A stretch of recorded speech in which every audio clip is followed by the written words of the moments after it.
Bienvenido a tu clase 8 de Discipulado en Casa. Mi nombre es Enid Martínez y juntos compartiremos la clase Líderes que avanzan sobre sus rodillas. Bueno, ¿recuerdas que previamente a tu clase se te solicitó que tuvieras listo un material que consiste en tener una hojita y algo con que escribir? Bueno, pues quiero por favor que en esa hojita que tienes ahí escribas la siguiente pregunta. La pregunta está apareciendo en la pantalla y yo te la voy a leer también.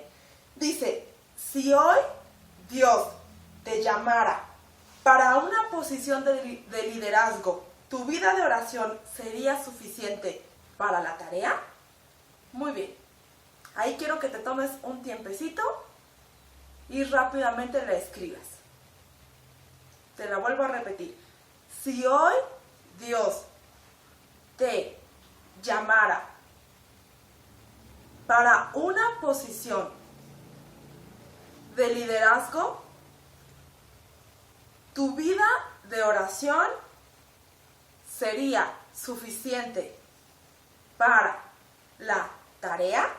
Y no quiero que la respondas, solamente quiero que la dejes ahí cerca de ti mientras tomamos la clase. Muy bien, espero que ya la tengas lista y vamos a comenzar. Bueno, ahora sí, te quiero presentar a un hombre que fue un reformador escocés. Pero más que ser conocido por haber sido un reformador escocés, fue conocido por la oración que hizo delante de Dios. John Knox oró delante de Dios y con mucha pasión le pidió, Señor, dame Escocia o moriré. La grandeza de este hombre estuvo en su humilde dependencia de Dios a través de las oraciones que elevaba al trono de la gracia. Mismas oraciones que ponían a temblar al trono de Escocia. Por ello, la reina María solía decir, temo más a una oración de John Knox que a todos los ejércitos de Europa reunidos. ¡Wow! ¿No te parece increíble qué poder tiene la oración? Bueno, pues vamos a seguir entrando más en materia. Y, como tú ya sabes, a lo largo de la historia han existido muchos hombres de fe.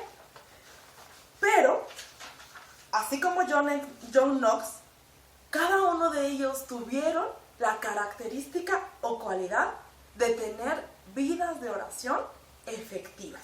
Como por ejemplo, Martín Lutero, quien solía decir, tengo tantas cosas que hacer en el día que comenzaré 3 horas orando.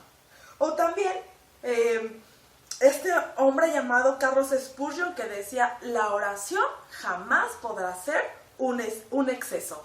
O un hombre un poco más contemporáneo llamado Oswald Chambers que decía, orar no nos pone en forma para la gran tarea. Orar es la gran tarea. Y así podríamos mencionar muchas más frases de grandes cristianos acerca de la oración. Pero quiero hablarte de alguien que es nuestro ejemplo supremo en cuanto a su vida de oración. Estoy hablando de nuestro Señor Jesús.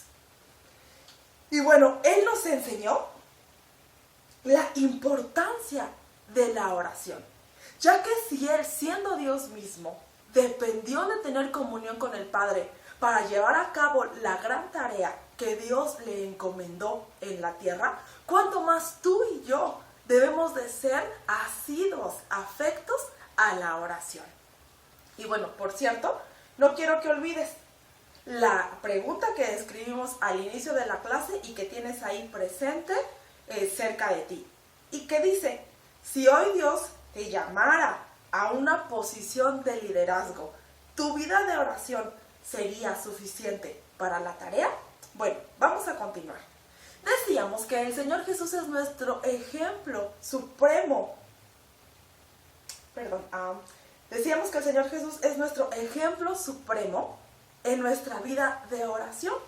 Pero quiero mencionarte 3 características de la vida de oración del Señor Jesús.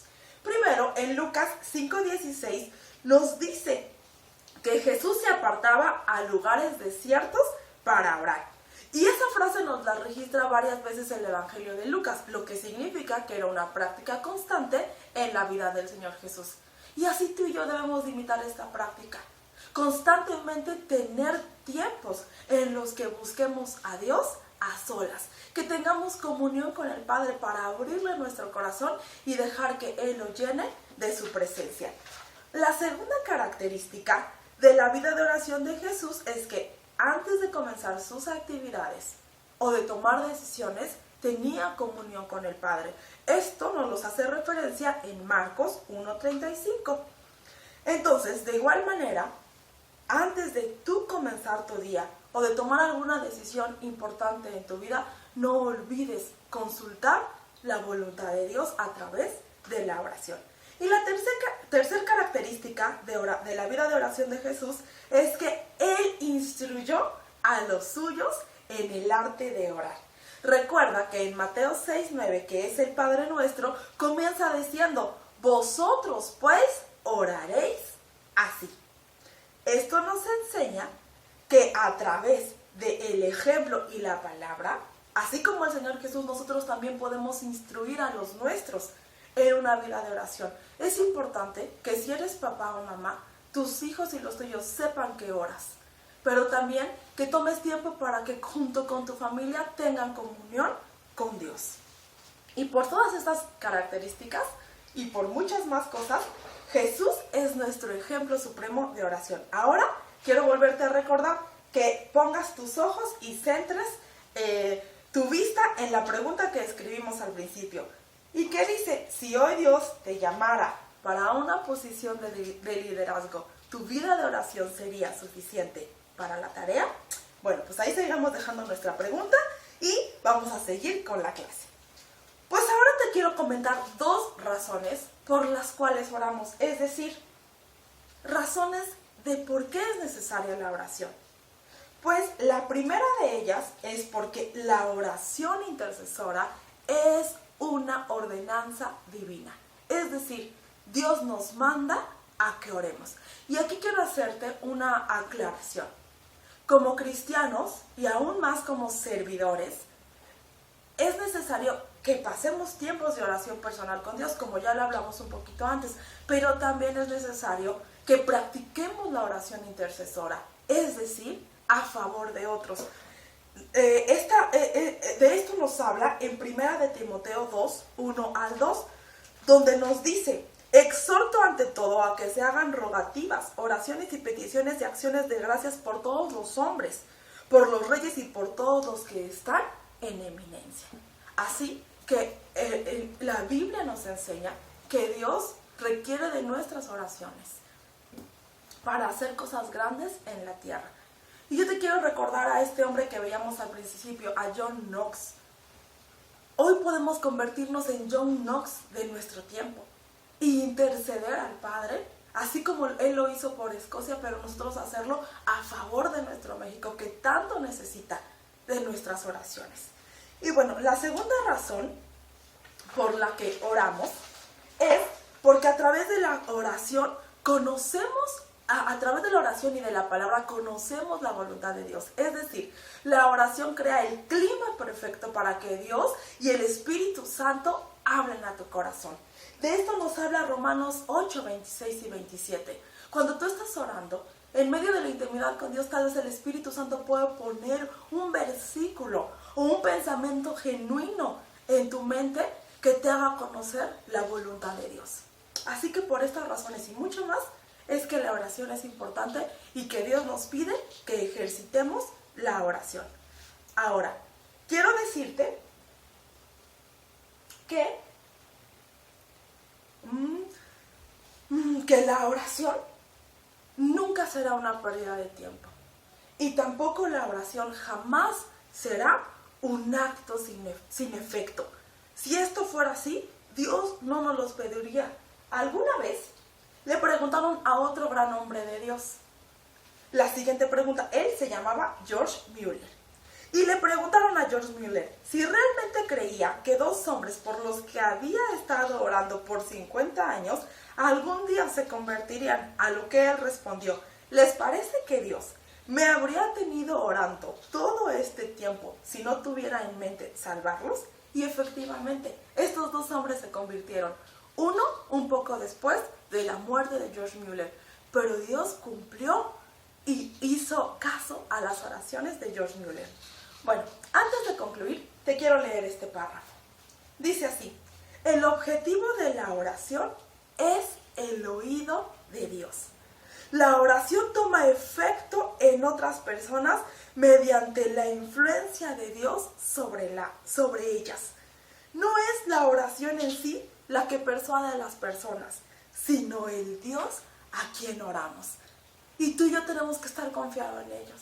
Que el Dios a quien oramos es un Dios poderoso, es un Dios misericordioso, es un Dios que escucha una y otra vez nuestras oraciones y que está dispuesto, a responderlas.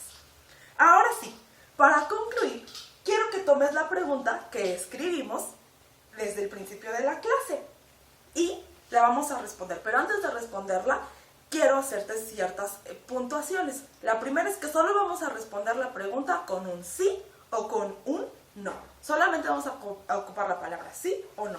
Y la segunda puntuación que te quiero hacer es que a través de esta pregunta y lo que vimos en esta clase, no pretendo o no pretendemos que tú te sientas culpable. Si tú te das cuenta que a lo mejor tu vida de oración no se ajusta con todas las cosas que hablamos hoy. No es la intención de ponerte sobre la mesa esta pregunta. La intención más bien es que realices ajustes. Y también que sepas que justamente Dios quiere que tú seas más efectivo en tu vida de oración. Pero tampoco quiero decirte o hacer menos la importancia de la oración en tu vida. Entonces, ahora sí, te voy a dar unos breves segundos para que respondas la pregunta. Si hoy Dios te llamara para una posición de liderazgo, ¿tu vida de oración sería suficiente para la tarea? Rápidamente responde, ¿sí o no? Muy bien, estás ahí solo o en privado hazlo, pero responde. Muy bien, espero que ya tengas la respuesta y vamos a continuar. Si dijiste sí, muchas felicidades. Qué bueno que tu vida de oración es efectiva. De verdad, te felicitamos. Pero si respondiste que no, primero te quiero decir, no te preocupes. Todos tenemos que hacer ajustes en nuestra vida de oración. Y espero que esta clase en verdad te haya ayudado a hacer esos ajustes que tal vez el Espíritu Santo te habló hoy a tu vida que tienes que hacer. Y bueno, para que estos ajustes sea más fácil hacerlos, te quiero dar 3 consejos prácticos. El primero es que antes de levantarte o antes de comenzar tu día, tomes 10 minutos para tener comunión con Dios. Sé que en esta clase hablamos de grandes hombres de fe que oraban muchas horas al día, pero tú y yo podemos comenzar con la ligera práctica de hacerlo 10 minutos antes de comenzar nuestras actividades. El motivo es que no comencemos nuestro día sin antes tener comunión con Dios. Eso es lo importante. Al menos unos minutos, pero que lo primero en tu vida sea tener comunión con Dios. El segundo consejo práctico que te quiero dar es que, dado que la vida de intercesión es importante, como cristianos y servidores de Dios, hay que hacerlo, pero hacerlos juntos con otros cristianos es mucho más fácil. Así que te invito a que te unas al río de intercesión que Dios ha despertado aún más en este tiempo en la iglesia a través de las cápsulas de intercesión. Seguramente si estás en un grupo de conexión o en tu grupo de discipulado, te están llegando las cápsulas de intercesión. Así que únete fervientemente y participa activamente en estas cápsulas de intercesión. Y el tercer y último consejo que te quiero dar es que igual pueden ser 10 minutos o 5 minutos, pero antes de ir a acostarte, tomes a los tuyos. Si eres papá o mamá, toma a tus hijos y juntos denle gracias a Dios por el día que Dios les prestó. Y si es martes o jueves, aprovecha las transmisiones de la iglesia, junta a tu familia y de verdad participa. Recuerda que ahora a través de esas transmisiones estamos teniendo un fluir de oración muy intenso, así que participa activamente en las transmisiones de la iglesia, ¿ok? Y bueno, brevemente te quiero decir que no desmayes en tu vida de oración. Y también te quiero decir que si hoy Dios hizo esto en tu vida, de hablarte a través de esta clase, no es que Él te quiera descalificar para la tarea o para servirle. Más bien Dios quiere que ajustes para que Él te pueda llevar a un nivel aún más profundo en tu vida espiritual o en tu vida de servicio. Y para poner en práctica esta clase, lo último que quiero que hagamos es que nos convertamos, como te decía, en unos John Knox de este tiempo. Y así como él con pasión le pedía a Dios por Escocia, vamos a tomarnos brevemente unos segundos para orar por nuestra nación, por nuestro México que tanto lo necesita. Oraremos sobre 3 direcciones. Vamos a orar por salvación, vamos a orar por nuestros gobernantes y vamos a orar porque en nuestro México haya salud y también haya provisión de lo alto. Vamos a hacerlo rápidamente ahí donde tú estás. Señor, gracias por lo que nos has permitido aprender en esta hora. Espíritu Santo, sé que tú nos ayudarás a realizar los ajustes necesarios porque quieres llevarnos a más. Pero también en esta hora, Señor, nuestra nación está en tus manos. Espíritu Santo, trae un despertar sobre México. Espíritu Santo, te pedimos que traigas convicción de pecado a cada mexicano y mexicana, Señor, y a cada gente que vive en nuestra nación. Y Espíritu de Dios, trae salvación en el nombre de Jesús. También tráele sabiduría a nuestros gobernantes y que, Señor, un rayo de tu luz penetre en su corazón, Señor, para que ellos vengan al conocimiento de ti y también, Señor, puedan tomar buenas decisiones en este tiempo tan trascendente de nuestra nación. Y por último, Señor, en el nombre de Jesús te pedimos que a pesar del clima de tinieblas y de enfermedad que se ha desatado no solo en nuestra nación, sino en el mundo entero, Señor, un rayo de tu luz venga, Señor, y penetre trayendo salud y salvación a nuestra nación. Y que todo aquel que está necesitado, Señor, llegue tu provisión. Y a nosotros, la iglesia, permítenos ser colaboradores efectivos del reino de los cielos en nuestra nación. Gracias, Padre, en el nombre de Cristo Jesús. Amén. Pues muchas gracias por haber compartido este tiempo juntos. Te bendecimos. En el nombre de Jesús. Amén.